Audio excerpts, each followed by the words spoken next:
All right, so everything that we see, if we're going to draw it, does have what I would say rules, but it's just the way things are.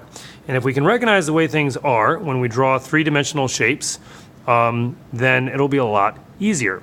So the rule is that if we have a shape,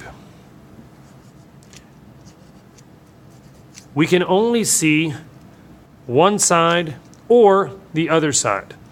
If we can see this side, for instance, we cannot see that side because we can't see both sides at once.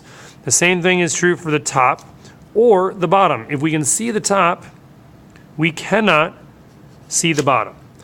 The mistake that most students make initially is they think that it needs to be 3D in all directions. That is not the way we see a box. Now, if that was a ruby in a ring that somebody had on their finger, that would be a very nice gemstone, but it would not be a cube. It would be more like the upside of a pyramid.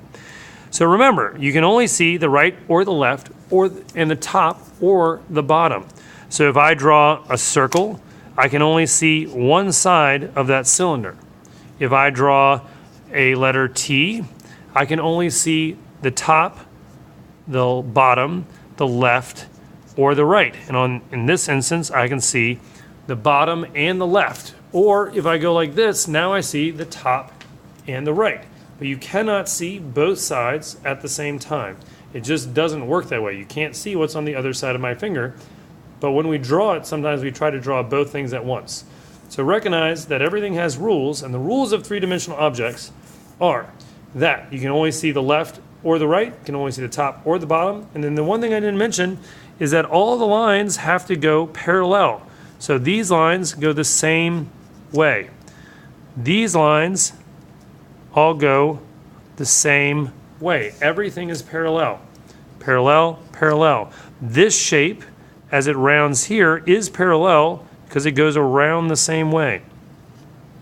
So there's two of everything to make the two sides front and back, left and right.